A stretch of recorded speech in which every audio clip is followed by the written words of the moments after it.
Well, it's another weekend of local racing. It is racing on the Highveld. We're at Turffontein on the stand-side track where we have a whole host of features, listed features, of course, including the Oaks Trial and what is the revamped Derby Trial, and of course, racing in the Western Cape side by side with Turffontein. And then Sunday, we turn it to KZN and it's racing at Hollywood's Bets Gravel. But our main focus of attention right now, it is Turffontein racing, and of course, you can get in touch with us. It's been a great week for our tipsters. That's both Darren and Daryl. They've come to the party and come into the party in big ways. And you can get in touch with us using our X handle, formerly known as Twitter, or our WhatsApp. We'll be flying solo for the first show. Definitely flying solo with Daryl rather. Darren is otherwise a victim of the current circumstances. Right, let's talk about the card itself. It is 9 races on the card. Race 2 is where the Bipot begins. It is a 9-race program. Race number 1 is off at 12:05, so we will bypass that. And a turn to our Bipot expert, and that is Daryl Marie. Daryl, first of all, congratulations. You actually, again, suggested that Kia and the Conqueror was not out of it. I hope you were not out of it, or you're out of it now with Kia and the Conqueror. Unfortunately, we came unstuck with the placing this one. I think we've hit some form at least, Cecil. Because you went with the Crawford coupling and they both ran second. We've tipped a few long-priced winners recently. So what about Ronnie? And Purple Picture. And then of course Mr. Burrows coming to the party with his pick six, which paid out 40,000 rand. Correct, and that is for an outlay of 2,520 rand. Right, let's get into that Bipot. Let us continue our winning ways, hopefully. And in race number 2, Mr. Marie, no scratchings have come through. This is the Champions Day 6 April maiden plate for fillies and mares. 1,800 meters as a trip, and 3 runners are dominating the betting, with Volare a Mambo in the colors of a breeder, Mr. Chow, looking set to break that maiden. Has been steadily improving, and the ground is what Mike has always been stressing. Over more ground will be more effective. Cecil, if she wasn't fitted with blinkers, I'd certainly bank her in the opening leg of the Bipot, because the form's there for all to see. Last start behind Donna Mo, she had a filly called Darling Harbour behind her. And Darling Harbour holds Said with Roses, and Mr. Essie's filly rubbed the dawn. But now she's been fitted with blinkers. I actually don't know how she's going to act with them on. So I've just played the wide routes in the opening leg of the Bipot. I've gone numbers 1, 2, and 8. We are going to treble up. Now, Say It With Roses, take note, in the computer form it says she's going to be fitted with cheek pieces. That isn't the case. But the tongue tie does go on, and I think she's going to be suited by the longer running. So 1, 2, and 8 we'll double up. Cecil. All right, we'll double up. Let's see exactly how we're going to double up or treble up as the card goes through. Race 2, 1, 2, and 8, and then it is 1, 3, and 9 at the back. 288 rand is the outlay for that Bipot. The off time to race 2 is 12:40. That's Turffontein racing. We're on the stand side track as we work our way towards the features.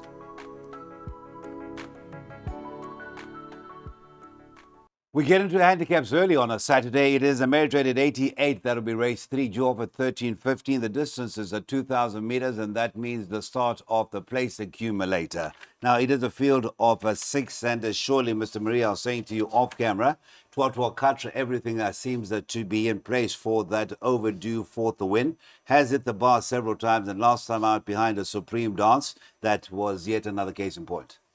Yeah, Cecil, I think he's going to give another bold showing. Mark has been given a few mounts with some meats on the bone, and he's certainly chomping at the bit to boot him a good few winners for a stable like Mr. de Kock. So he's going to be certainly trying his hardest. This horse last time out was fitted with a set of blinkers, just got touched off in the latter stages by Supreme Dance.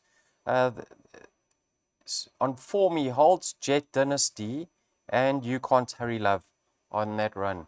So I don't think there's enough weight reversal for them to reverse or to pose a factor this time around. So I am in Trotwa Quat's camp.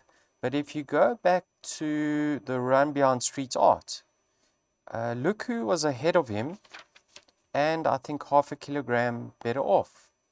And that was number 5 over here, says. Yes, because you weren't really very enthusiastic when I said, surely Yeah. Trotwell Catch. You said, yeah. So now I know. Okay, Okay, so Arlington Action. yeah, so Arlington Action was ahead of him by 2 lengths. Yes. And he's half a kilogram better off. I wasn't happy with the way Arlington Action moved to the start last night. He did disappoint on that occasion. Have a look at his course and distance form. He's run 3 times for 2 victories. If he's moving better down to the start this time round, I think he could certainly pose a factor to Trotwell Catch. try quite. So 1 and 5 to fight it out. We did have a bit of rain on Thursday night. Did you Yes. get any of that? Well, we left the Val. The gods were with us. We left the Val as the storm literally closed in, and for the first part of our drive back, it was a heavy storm, and then get to Mayerton, or just in the Mayerton region, literally as dry as a bone.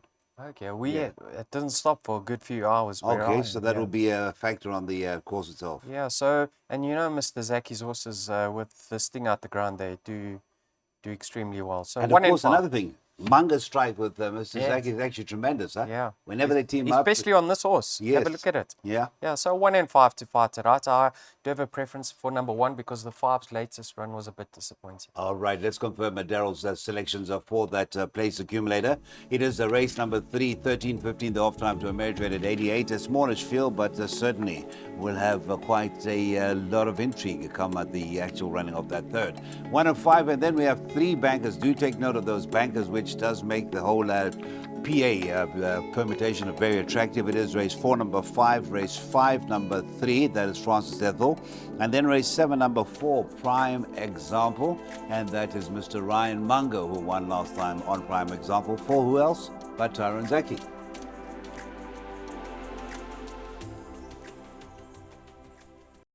Right, so we've rapidly gone through the permutations for the Bipot and the PA. It's now time to look at what could be a very interesting pick six. Will it pay bigs? But nobody knows, but we certainly know that it will be full of intrigue and there are potential bankers. Let's first of all get the thoughts of Mr. Marie, who in turn will hand us over to Darren Burrows' pick six. Now, in your pick six, what would you do in that opening leg, sir?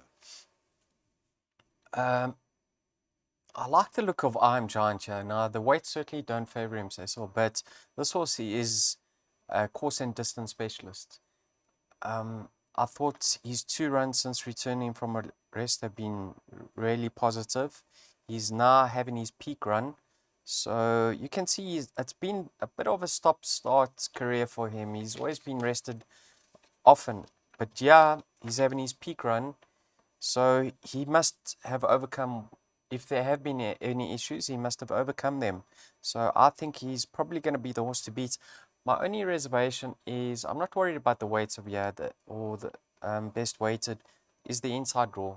Now, we all know the best going is usually towards the outside, but I'm hoping he can be given a chance, and he's certainly going to run another bold race. I do like I Am Giant. My second pick, now if you have a look at the weights and the best weighted, Moonshining Through is best weighted, ahead of Cold Fact and Bartoldi. But Moonshining Through, I don't believe she can reverse the form with I Am Giant. I know she's slightly better off, but she comes with the problems. She comes with a lot of baggage. Yeah, yeah. So watch her move down to the start, see how she moves. Number 7, I believe the same can be said with Swing Upon a I was Star. going to say to you, this is an under-the-radar type horse. Huh? He's always there or thereabouts. Yeah, he's always there or thereabouts, but I've seen him move very short in the past. So another one to watch in the canter past. Take a look at the second best in, and that's number 3 of your Cold Fact. Now, her last couple of starts, well, her last start was very decent to Mrs. Browning. Yes. She gave Mrs. Browning 4 kilograms on that occasion, and Mrs. Browning's a really good filly. Yes. Then, prior to that, she was contesting races at Scottsville, Greyville, and Turffontein inside. That's not her cup of tea. She's really at her best up the Turffontein stand side straight. So, yeah, she's drawn towards the outside. She can race fresh. So I believe if there is going to be one that's going to give the favorite I Am Giant a run for its money, it could potentially be number 3, Cold Fact. So I'm going 5 from 3. I'd say, and also, if it means anything, Just behind Cold Factor on that run was a certain Dice, who Yes, went that's on to win right. the Grade 1, Yeah. if it means anything. Yeah. Okay, so that is the story. So I did mention that Mr. Burrows is our man to give us our pick six today. So let's get straight to that pick six.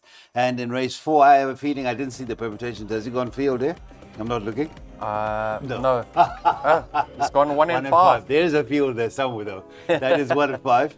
And his banker, we did mention, is in the penultimate leg. That is Silent War. Certainly a very, very consistent sort from the locally trained, locally based stable of Tony Peter. Pierce Stratum gets a ride tomorrow, and then it's field at the back. Very inexpensive outlay of 720 Rand. Darren has been informed 40,000 Rand for that 2,500 Rand outlay on Wednesday. And that was at Hollywood Bets Gravel. We're at Turffontein on the Standside Track Saturday. Okay, so we get into the listed segment of our programming this afternoon, and this is the Ormond Ferraz Oaks trial. It is over the 2,000 meters, and of course, his last big Oaks winner was a cherry on the top. We'd actually cleaned up as far as the triple tiara is concerned on that particular year. Now, in race number 5, obviously the trial is over the 2,000 meters. We've got Sukhumvit back at the track after his last showing on a Guinea's Day. That will be your favorite at around a 33-10. It is 7-2, the market rival. The 4, Francis Ethel, who is a favorite of my colleague to my right here. Number 1, Mary's Green Light, have an improved performance after their showing in the Guineas, 4-1, just behind Francis Ethel. It's 7-1 and a better bar those. Right, Mr. Marie, a very, very nice Oaks trial. This is one of the better Oaks trials I've seen in a while. Yes, so I'm looking forward to this race. You know, in the past with the Oaks trial and the Derby trial, we've seen the top weights have a tendency to battle. Yeah. They struggle to give a weight away. So I'm not saying numbers 1 and 2 can't win, but I thought the 2 to focus on, and the betting agrees with me, are numbers 4 and 5. Now, Sukhumvit, we know she's related to Sachdev. She's actually a full sister to Sachdev, who performs at his best in the region of 1,800 and 2,000. So I'm of the opinion that she is going to love the step up in trip. I do have one reservation with regards to her, though. Last time out in the mile, and I know the winner didn't exactly set a record pace up front. That was Magical Flight. Magical Flight. She was over racing terribly, and that was over a mile. And they do go quicker over a mile than 10 furlongs on the Standside track. So, is she going to settle in running? If she does, I am of the opinion she could be slightly better than Francis Ethel at this stage, but is she going to settle? If she pulls over 2,000 meters, she is going to battle to see it out. In her penultimate start, when she won beating Kissing Machine, her stable companion went helter-skelter up front, and that assisted her in dropping the bit and running on and finishing her race off. So she is going to see it out, but is she going to overdo it? That's the reason why I'm leaning towards number 4 over here, Francis Ethel. Now, last time out on the inside track, she got caught flat-footed, and she was really running all the way to the line. So I had a look at her breeding. Her half-brother by Flower Alley won 3 races over 2,000 meters. So I think her style of running, she settles, and she's more one-paced. She's going to love the step up to 2,000 on the Standside track, a galloping 10 furlongs. So 4 from 5 for me. Okay. That's the way I read it. All right, let's have a look at the Jackpot selection. And as we look at the Jackpot selection, it is courtesy of Darren Burrows once again. If I had to ask you, put your neck on the block, Beating Wings and Francis Ethel, who's the better of the 2 right now? Over a mile. Yeah. Over the 2,000. Over 2,000? Yeah. No, I'd go with Francis Ethel. Right, banker 2 at the back, and once again that is of course the Tony Peter runner Silent War, to be partnered by Pierce Stratum in race number 8.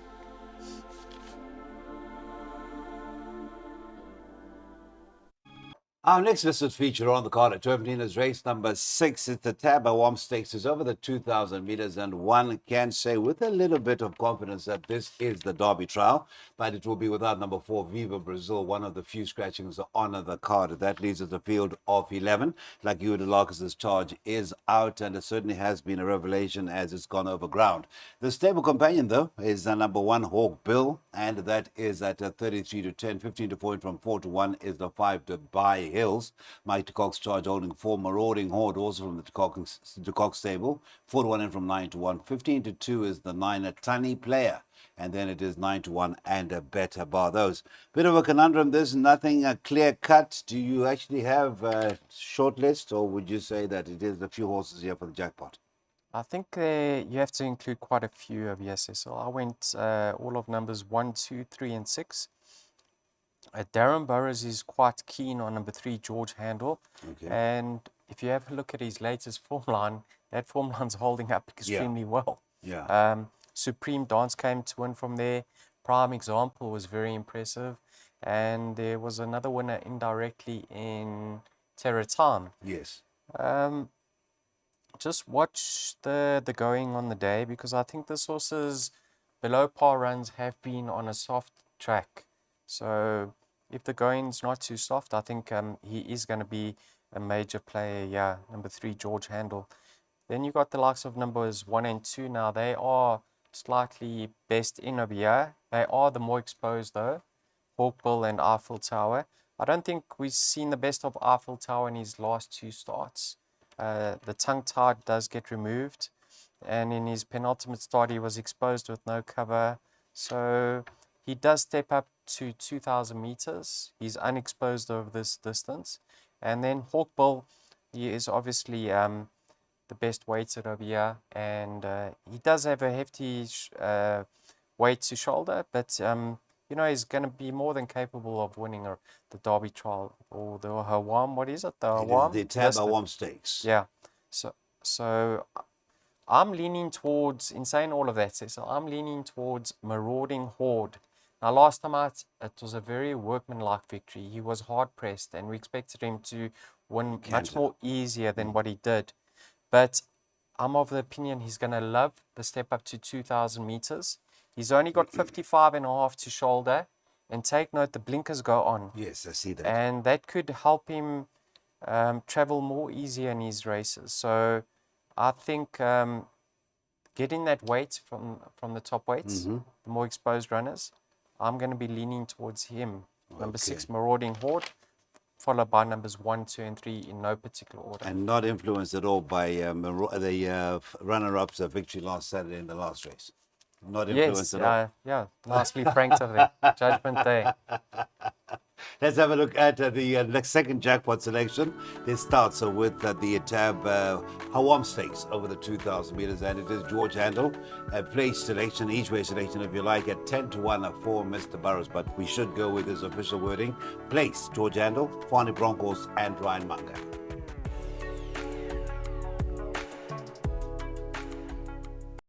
Latest feature on the card will be over the 2,400 meters race number 7. Also a chance to get involved in a pick 3, the last pick 3 of the afternoon. It is the Tab Aquanaut handicap, 2,400 meters a trip.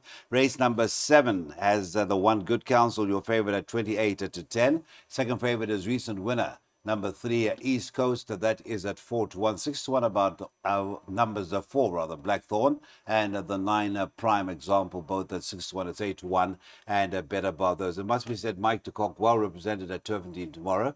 He certainly has a big and a very strong hand on the card tomorrow. Yes, and his run over here, East Coast, I'd probably be leaning towards him over Blackthorn. I think he's been progressing in each and every run since being gelded. Cecil, last time out, I think he was somewhat disappointing, although he got the job done, in that he only won by just over half a length. He was slunging on that occasion, so we expected more from him, but maybe that's just him. He does step up to the 2,400 once again, and he meets Good Counsel a kilogram better off for a 2-length beating. So I don't believe there is going to be much separating the two of them. Now, Good Counsel is a galloper. He's going to go handy. He loves the course and distance. Only found Zeus too good for him in his last 2 starts. you're going to get another bold run on his behalf. I just am of the opinion that he can't give a horse like Prime Example 7 kilograms. Now, I've been super impressed with Prime Example's last 2 runs since returning from a long layoff. I thought last time out he won with a ton in hand. And I think he's even going to come on from that effort. I mean, he's now nearing peak fitness. He's cherry ripe, in receipt of a lot of weight from his main rivals over here. So I've seen this horse actually open 7-1. His current price is 6-1. I think the viewers can lump on. That represents a lot of each way value. I think he's going to start in the region of 3-1, close to favorite come race time. So get some early Christmas money.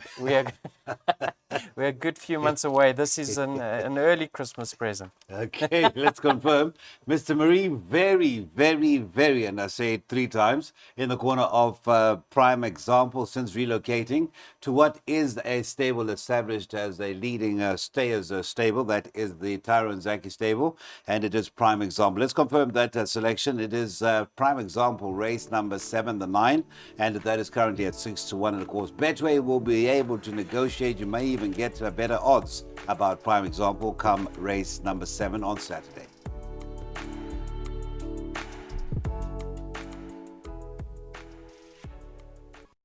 Middlesex will be the penultimate event of the afternoon at turffontein, race number 8. Again, a smallish field, but what we lack in quantity, we certainly have tons of quality available. And no less than 2 Silent War is one of those quality horses, also ultra consistent. Pierce Striker Stratum for the first time gets a rider for the Tony Peters stable and is at 18-10.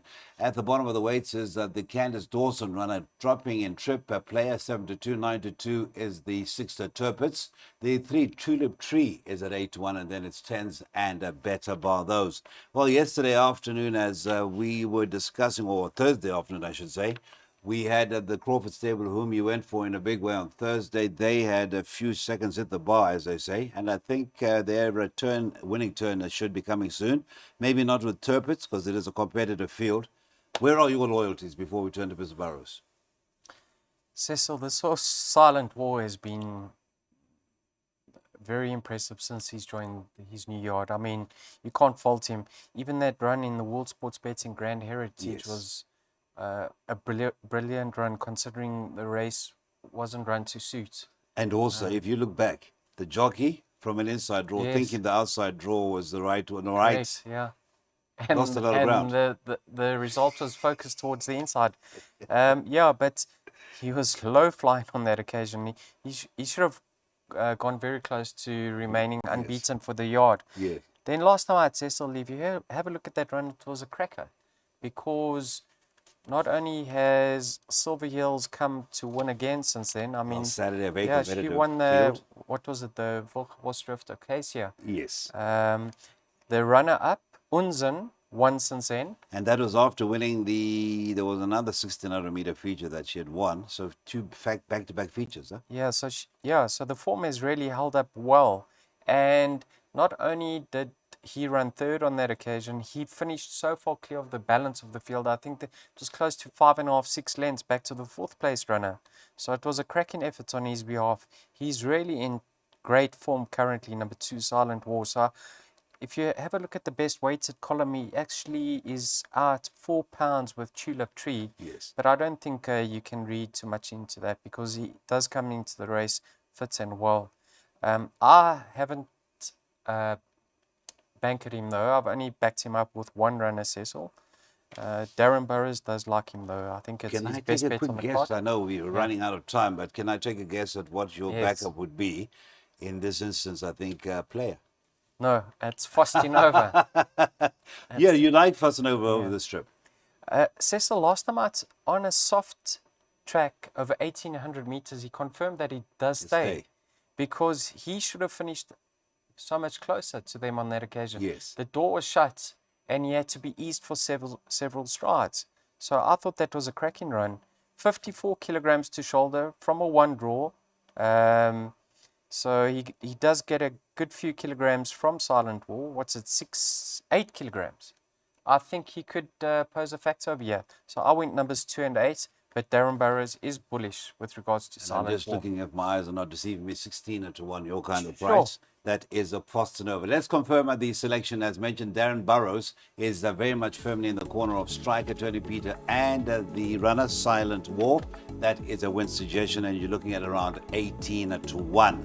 That is race number 8, middle stakes that we contested over the 1600 meters.